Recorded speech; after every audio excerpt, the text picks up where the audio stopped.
Hello guys, welcome to my channel. তো আজকে আমরা কথা বলবো অভিজিৎ সেনের প্রধান মুভিটা নিয়ে, যার লিড চরিত্রে আছে দেব, সোহম, অনির্বাণ চক্রবর্তী এবং পবন বন্দ্যোপাধ্যায়। তো আমাকে মুভিটা কেমন লাগলো? মুভিটা এক কথায় যদি বলি, অসাধারণ একটা মুভি বানিয়েছে অভিজিৎ সেন। একটা দারুণ কন্টেন্ট দিয়েছে, আপনাদেরকে অবশ্যই ভালো লাগবে মুভিটা। আমাকে তো দারুণ লেগেছে, দারুণ লেগেছে। এরকম স্টোরি আমাদের, বিশেষ করে এরকম স্টোরি আমাদের বাংলা ইন্ডাস্ট্রিতে দরকার ছিল। এরকম বাংলায়, যেহেতু প্রতিনিয়ত আমাদের বাংলায় এই জিনিসগুলো হচ্ছে, বিশেষ করে এর পলিটিক্যাল ইস্যু, যেভাবে এর আগে আমরা বিগত 10-15 প্রায় 20 বছর আগে এরকম দু একটা মুভি দেখেছিলাম, জাস্ট তারপর এরকম পলিটিক্যাল ইস্যু নিয়ে কোনো দিন কথা বলা হয়নি, কোনো দিন এরকম মুভি একটা দেখানো হয়নি, সবার সামনে কন্টেন্ট তুলে ধরা হয়নি।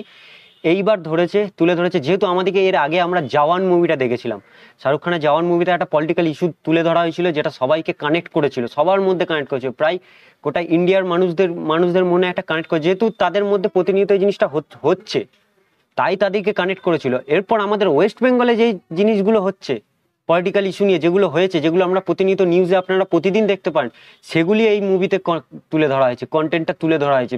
আপনাদেরকে রিলেট করে যাবে, আপনাদের মধ্যে রিলেট করে যাবে, কারণ কানেক্ট করে যাবে, আমার মধ্যে কানেক্ট করে, সবার মধ্যে কানেক্ট করবে, কারণ এই জিনিসগুলো হচ্ছে, বাস্তবে যে জিনিসগুলো হচ্ছে সেগুলি তুলে ধরেছে।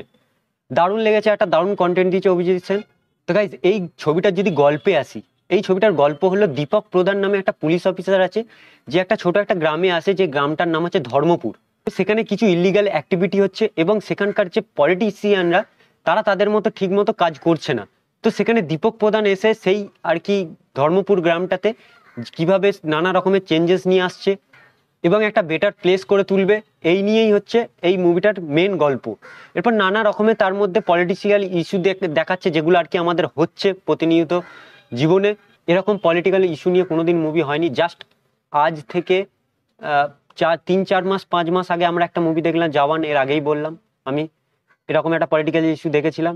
এরপর আমাদের ওয়েস্ট বেঙ্গলে যে জিনিসগুলো হচ্ছে সেগুলো এই মুভিতে আছে, প্রতিনিয়ত যেগুলো আপনারা নিউজে দেখতে পাচ্ছেন। দেখুন মুভিটা, অবশ্যই ভালো লাগবে আপনাদেরকে বলছি। স্টোরিটা খুবই সুন্দর করেছে অভিজিৎ সেন। এরপর গাইজ, এই মুভির যদি কমেডির কথা আসি, কমেডি ভরপুর আছে, যেগুলো আপনাকে হাসতে বাধ্য। দারুণ। এই যে অনির্বাণ চক্রবর্তীর যে ক্যারেক্টারটা, এই ক্যারেক্টারটাকে আপনাকে দেখলেই, এমনভাবে লেখা হয়েছে, দেখলেই আপনাকে হাসি পাবে। আবার কিছু সিন আছে যেগুলোকে দেখলে আপনার অনির্বাণ চক্রবর্তীর রাগও ধরবে, আবার হাসিও পাবে। মানে এত সুন্দর কমেডিটা দেখিয়েছে। আরো অনেক ক্যারেক্টার আছে যেগুলো কমেডি খুবই। আর পারফরমেন্সের যদি কথা আসি, মোটামুটি প্রতিটা ক্যারেক্টার পারফরমেন্স দারুণ দিয়েছে। দেব, সোহম, পবন বন্দ্যোপাধ্যায় দারুণ একটা। তাদেরকে তো আর বলার কথা না, তাদেরকে আর নতুন করে কিছু বলে না, তারা অ্যাক্টিং, কারণ অ্যাক্টার তো দারুণ তারা। তো গাইজ, এরপর যদি এই মুভিটা ড্রামার কথায় আসি, যে ড্রামাটা তুলে ধরা হয়েছে, আমি দুটো সিনের কথা বলবো। একটা হচ্ছে ইন্টারভেলের আগে যেই সিনটা, আর লাস্টে যে ক্লাইম্যাক্স সিনটা। এই দুটো সিন আপনাকে গুজবাম্পস, জাস্ট গুজবাম্পস। ড্রামা এত সুন্দর করেছে, কারণ ইন্টারভেলের আগে যেই সিনটা না, আপনার গুজবাম্পস হয়ে যাবে, এত সুন্দর।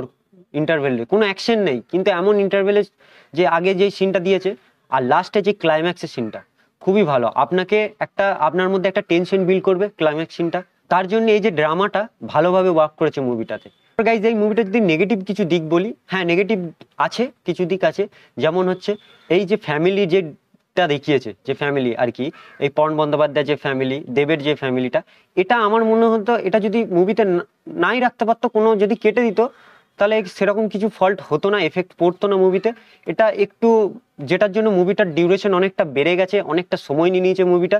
এই জাস্ট এই দেবের আর এই পবন বন্দ্যোপাধ্যায় যে ফ্যামিলি আর কি ট্রায়াঙ্গেলটা, এটা একটু দেখিয়ে আর কি মুভিটার ডিউরেশনটা অনেক বাড়িয়ে দিচ্ছে। আর সেরকম এফেক্ট পড়েনি, এই ফ্যামিলিটা সেরকম ইমোশনাল, যে হ্যাঁ আপনাকে ইমোশনাল করে দেবে ফ্যামিলির যেই মুভি, যে একটুখানি সিনটা আছে যেটা দেখে আপনার ইমোশনাল, সেরকম কিছু নয়। জাস্ট এটাকে কেটে দিলেই পারতো অভিজিৎ সেন, আমি জানি না কেন রেখেছে। তো সেরকম রিলেট করতে পারবে না, যেটুকু রিলেট করতে পারবে, আমি আগেই বললাম যে দারুণ রিলেট করবে, আপনাকে কানেক্ট করে দেবে মুভিটার সাথে। যেহেতু আপনার সাথে হচ্ছে, যেহেতু আপনার আমাদের বিশেষ করে ওয়েস্ট বেঙ্গল মানুষদের সাথে যে জিনিসগুলো হচ্ছে, সেগুলি আর কি, মিড ডে মিলে চুরি থেকে আরম্ভ করে অনেক কিছু আছে, যেগুলো আমি বলতে চাই না, স্পয়লার দিতে চাই না। আপনারা দেখুন মুভিটা, খুবই ভালো। ওভারঅল আমাকে মুভিটা খুবই সুন্দর লেগেছে। আপনারা অবশ্যই দেখুন, অবশ্যই আপনাদেরকে, প্রতিটা মানুষকে ভালো লাগবে এই মুভিটা। আমি বলবো প্রতিটা মানুষকে, যারা দেখবে এই প্রধান মুভিটা, প্রতিটা মানুষকে, কারণ প্রতিটা মানুষের সাথে কানেক্ট করে যাবে এই মুভিটা। তো গাইজ, এই ছিল আমার ছোট্ট একটা রিভিউ। যদি ভিডিওটি ভালো লেগে থাকে, অবশ্যই একটি লাইক করে দেবেন এবং কমেন্ট করে জানাবেন। আর বিশেষ করে যদি মুভিটা দেখে আসেন, তাহলে অবশ্যই কমেন্ট করে জানান কেমন লেগেছে। আমার তো মনে হয় না যে খারাপ লাগবে। তো গাইজ চলুন নতুন একটা ভিডিওতে দেখা হবে নতুন একটা আপডেট নিয়ে।